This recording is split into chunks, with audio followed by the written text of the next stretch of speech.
بعض نے احتجاج بھی کیا تھا، لیکن عمر رضی اللہ عنہ اس حکم پر بہت مضبوط دلائل رکھتے تھے، لہٰذا انہوں نے اپنا فیصلہ منوا لیا۔ چند دنوں بعد ہی لوگوں نے دیکھ لیا کہ عمر رضی اللہ عنہ کے اس فیصلے کے کتنے خوشگوار نتائج سامنے آئے تھے۔ وہ اس طرح کہ سالار مثنی بن حارثہ عراق کے محاذ پر مجاہدین کی کمی پوری کرنے کے لیے کمک لینے مدینہ آیا تھا، مگر ہر کوئی جانے سے ہچکچا رہا تھا۔ آخر ابو عبید اٹھے اور محاذ پر جانے کا اعلان کیا۔ ان کے بعد رضاکار سامنے آنے لگے تو دیکھتے ہی دیکھتے ان کی تعداد 1000 ہو گئی۔ یہ تعداد کافی نہیں تھی۔ آگے چل کر تفصیل سے ذکر ہوگا کہ جن مرتدین کے عزیزوں کو غلامی سے آزاد کیا گیا تھا، وہ حضرت عمر رضی اللہ عنہ کے اس فیصلے سے اتنے متاثر ہوئے کہ وہ بھی سچے دل سے مسلمان ہو کر کمک میں شامل ہو گئے اور محاذ پر چلے گئے۔ تب مسلمانوں کو احساس ہوا کہ حضرت عمر رضی اللہ عنہ کا فیصلہ کس قدر دورس نتائج کا حامل تھا۔ خالد رضی اللہ عنہ بن ولید کی معزولی کا فیصلہ ایسا تھا کہ بیشتر لوگوں نے اسے پسند نہ کیا۔ سب جانتے تھے کہ خالد رضی اللہ عنہ بن ولید کو سیف اللہ کا خطاب رسول اللہ صلی اللہ علیہ وآلہ وسلم نے دیا تھا، اور آپ صلی اللہ علیہ وآلہ وسلم نے یہ خطاب بلا جواز نہیں دیا تھا۔ خالد رضی اللہ عنہ واقعی اللہ کی تلوار تھے۔ رومیوں کو ہر میدان میں شکست دینے والے خالد رضی اللہ عنہ ہی تھے۔ حضرت عمر رضی اللہ عنہ بھی تسلیم کرتے تھے کہ خالد رضی اللہ عنہ نہ ہوتے تو رومیوں کو، جو اس وقت بہت بڑی قوت تھے، شکست نہ دی جا سکتی۔ اس کے ساتھ یہ مشکل بھی پیدا ہو گئی کہ محاذ پر مسلمانوں کی پوزیشن کمزور ہو گئی۔ اس صورتحال کو سنبھالنے کی اہلیت خالد رضی اللہ عنہ بن ولید میں ہی تھی۔ یہ کمزوری ابو عبیدہ رضی اللہ عنہ کی ایک غلطی سے پیدا ہوئی تھی، لیکن حضرت عمر رضی اللہ عنہ نے خالد بن ولید رضی اللہ عنہ کو اس طرح سپہ سالاری سے معزول کیا کہ انہیں ان کے ایک ماتحت سالار ابو عبیدہ رضی اللہ عنہ کو سپہ سالار بنا کر خالد رضی اللہ عنہ کو ان کے ماتحت کر دیا۔ زیادہ تر لوگ یہ رائے دیتے تھے کہ خالد رضی اللہ عنہ کی پیہم فتوحات اور لوگوں میں ان کی مقبولیت کو دیکھتے ہوئے عمر رضی اللہ عنہ خدشہ محسوس کرنے لگے تھے کہ خالد رضی اللہ عنہ بن ولید مفتوحہ علاقوں کے حکمران نہ بن بیٹھیں۔ لوگ یہ بھی کہتے تھے کہ عمر رضی اللہ عنہ اور خالد رضی اللہ عنہ کے درمیان پرانے اختلافات موجود تھے۔ ایک واقعہ تو سب کو یاد تھا۔ مرتدین کے خلاف جنگ میں خالد رضی اللہ عنہ بن ولید نے غیر معمولی کامیابیاں حاصل کی تھی۔ ان کا ایک مارکہ مرتدین کے ایک سردار مالک بن نویرہ سے ہوا۔ مرتدین نے جم کر مقابلہ کیا، لیکن خالد رضی اللہ عنہ کی جارحانہ قیادت اور مجاہدین کی بے جگری کے سامنے مرتدین ٹھہر نہ سکے۔ ان کا سردار اور سالار مالک بن نویرہ گرفتار ہوا۔ خالد رضی اللہ عنہ نے اسے قتل کروا دیا۔ مالک بن نویرہ کی ایک بیوی جوان اور غیر معمولی طور پر حسین تھی۔ حضرت خالد بن ولید رضی اللہ عنہ نے اس کے ساتھ شادی کر لی۔ اس جوان عورت کا نام لیلا تھا۔ اس شادی کی خبر مدینہ پہنچی تو حضرت عمر رضی اللہ عنہ کو بہت غصہ آیا۔ اس وقت خلیفہ حضرت ابو بکر رضی اللہ عنہ تھے۔ مدینہ میں خبر یہ پہنچی تھی کہ خالد رضی اللہ عنہ نے مالک بن نویرہ کو اس کی حسین و جمیل بیوی لیلا کے ساتھ شادی کرنے کے لیے قتل کیا ہے۔ حضرت عمر رضی اللہ عنہ نے خلیفہ ابو بکر رضی اللہ عنہ سے کہا کہ خالد رضی اللہ عنہ کو معزول کر کے واپس مدینہ بلا لیا جائے۔ ابو بکر رضی اللہ عنہ نہیں مانے تھے۔ انہوں نے کہا تھا کہ یہ اس وقت دیکھیں گے کہ خالد رضی اللہ عنہ نے میدان جنگ میں کتنی کامیابیاں حاصل کی ہیں، اور یہ بھی دیکھیں گے کہ یہ جنگ کیسی ہے۔ یہ فتنہ ارتداد کی سرکوبی کی جنگ ہے۔ ان مرتدین نے مسلمان ہو کر اسلام سے انحراف کیا اور انہوں نے اپنے نبی کھڑے کر دیے۔ خالد رضی اللہ عنہ نے اس جہاد میں ایسی کامیابیاں حاصل کی ہیں کہ اس نے ایک شادی کر لی ہے تو اسے معاف کیا جا سکتا ہے۔ حضرت عمر رضی اللہ عنہ کی تشفی نہ ہوئی۔ وہ خاموش تو ہو گئے، لیکن ان کے دل میں خالد رضی اللہ عنہ کے خلاف ناراضگی قائم رہی۔ حقیقت یہ تھی کہ مالک بن نویرہ نے اسلام قبول کر لیا تھا۔ وہ اپنے قبیلے کا سردار تھا۔ یہ تمام قبیلہ مسلمان ہو گیا تھا۔ رسول اللہ صلی اللہ علیہ وآلہ وسلم رحلت فرما گئے تو مالک بن نویرہ نے لوگوں سے وصول کی ہوئی زکوٰۃ اور محصولات کی رقم مدینہ بھیجنے کی بجائے لوگوں کو واپس کر دی اور سب کو اسلام کے خلاف بغاوت پر آمادہ کر لیا۔ اس کے علاوہ مرتدین میں سے ایک عورت سجاح نے نبوت کا دعویٰ کیا تو مالک بن نویرہ نے نہ صرف یہ کہ اس کی نبوت کو تسلیم کیا، بلکہ اپنے قبیلے اور اپنے زیر اثر دوسرے قبیلوں سے کہا کہ وہ سجاح کو نبی تسلیم کریں۔ یہ عورت عراق کے رہنے والے الحارث کی بیٹی تھی۔ اسے ام صادرہ بھی کہا جاتا تھا۔ مالک بن نویرہ کا سب سے بڑا جرم تو یہ تھا کہ اس کے علاقے میں مسلمانوں کی جو بستیاں تھیں انہیں نظر آتش کر دیا گیا تھا۔ مورخوں کی تحریروں کے مطابق خالد رضی اللہ عنہ بن ولید نے اسے شکست دے کر گرفتار کر لیا اور اس کے یہ تمام جرائم اس کے آگے رکھے۔ اس نے ان جرائم کا اعتراف کیا۔ تب خالد رضی اللہ عنہ نے اسے کہا کہ وہ ایسے آدمی کو معاف نہیں کر سکتے جس نے مسلمانوں کو قتل کیا اور ان کی بستیاں جلائیں۔ مالک بن نویرہ کو قتل کر کے خالد رضی اللہ عنہ نے اس کی بیوی لیلا کو ڈانڈی بنانے کی بجائے اسے بیوی بنا لیا۔ خلیفہ ابو بکر رضی اللہ عنہ نے تو خالد بن ولید رضی اللہ عنہ کی اس شادی کو جرم نہیں سمجھا، لیکن عمر رضی اللہ عنہ نے اسے معاف نہیں کیا تھا۔ یہ شادی دسمبر 632 عیسوی میں ہوئی تھی۔ اب اگست 634 عیسوی کے آخری دنوں میں عمر رضی اللہ عنہ انہیں معزول کر رہے تھے۔ مبصر لکھتے ہیں کہ تسلیم نہیں کیا جا سکتا کہ 2 سال پرانے ایک واقعے کو بہانہ بنا کر حضرت عمر رضی اللہ عنہ جیسے مدبر اور دور اندیش خلیفہ نے حضرت خالد رضی اللہ عنہ بن ولید جیسے تاریخ ساز جرنیل کو معزول کر دیا ہو۔ حقیقت یہ تھی کہ خالد رضی اللہ عنہ اپنے قبیلے کے سردار کے فرزند تھے۔ یہ امیر کبیر خاندان تھا۔ وہ خوش ذوق، خوش طبع اور زندہ مزاج کے انسان تھے۔ خالد رضی اللہ عنہ نے غربت نہیں خوشحالی دیکھی تھی۔ انعام و اکرام دینے میں ان کی کشادہ ظرفی اور سخاوت مشہور تھی، اور یہی ایک وجہ تھی جس سے عمر رضی اللہ عنہ ان سے شاکی رہتے تھے۔ خالد رضی اللہ عنہ کی معزولی پر حضرت عمر رضی اللہ عنہ پر بہت سے لوگوں نے اعتراض کیے تھے۔ حضرت عمر رضی اللہ عنہ نے آخر ایک خطبے میں اپنے فیصلے کی وضاحت ان الفاظ میں کی۔ یہ وضاحت تاریخ کے ریکارڈ میں محفوظ ہے۔ میں اللہ اور امت رسول صلی اللہ علیہ وآلہ وسلم کے سامنے اپنے اعمال کا جواب دہ ہوں۔ میں نے خالد بن ولید کو ذاتی رنجش یا کسی بے بنیاد الزام پر معزول نہیں کیا۔ خالد امیر خاندان کا فرد ہے۔ اس نے امیرانہ ماحول میں پرورش پائی ہے، اس لیے ابھی تک اس کی عادتیں امیروں جیسی ہیں۔ وہ شاعروں کو انعام دیتا ہے، رقمیں ضائع کرتا ہے۔ یہ رقمیں بیت المال میں آنی چاہیے یا حاجت مند گھروں میں جانی چاہیے۔ وہ پہلوانوں، شہسواروں اور تیغزنوں کو بھی انعام دیتا ہے۔ مجھے ابو بکر رضی اللہ عنہ کے دور خلافت میں بتایا گیا تھا کہ خالد نے ایک شاعر اشعث بن قیس کو 10,000 درہم انعام دیا ہے۔ اگر اس نے یہ رقم مال غنیمت میں سے دی ہے تو یہ مجرمانہ خیانت ہے، اور اگر اس نے اپنے حصے سے یہ انعام دیا ہے تو یہ مجرمانہ اسراف ہے۔ کیا اسلام اس اسراف کی اجازت دیتا ہے؟ میں خلیفۃ الرسول ابو بکر رضی اللہ عنہ کو جو مشورے دیا کرتا تھا ان پر میں خود کیوں عمل نہ کروں؟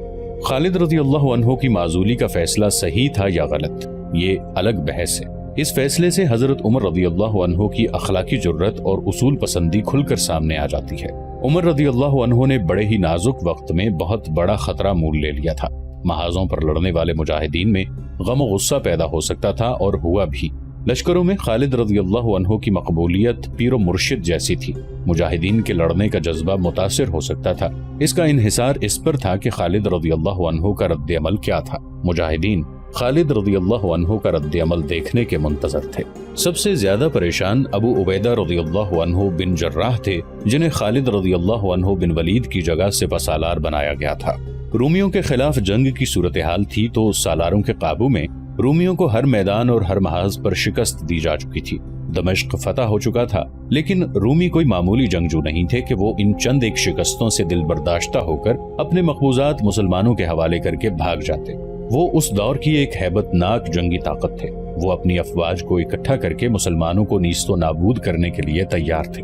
سب جانتے تھے کہ رومیوں کے پاؤں اکھاڑنے کی جو اہلیت خالد رضی اللہ عنہ بن ولید میں ہے وہ دوسرے سالاروں میں نہیں۔ یہ برابر کے مقابلے کی جنگ نہیں تھی۔ مسلمان جذبے کے زور پر لڑ رہے تھے اور ان کے مد مقابل ہتھیار بہتر تھے، گھوڑے کئی گنا زیادہ تھے اور نفری کہیں 5 گنا زیادہ تھی اور کہیں 8 گنا بھی۔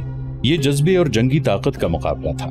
قلیل نفری سے کثیر تعداد دشمن سے لڑنے اور اس کے پاؤں اکھاڑنے کی صلاحیت خالد رضی اللہ عنہ ہی میں تھی۔ تمام سالار اور مجاہدین یہ سوچ سوچ کر پریشان ہو رہے تھے کہ خالد رضی اللہ عنہ اپنی معزولی کے خلاف احتجاجاً محاذ سے نکل گئے تو مسلمانوں کا انجام اچھا نہیں ہوگا۔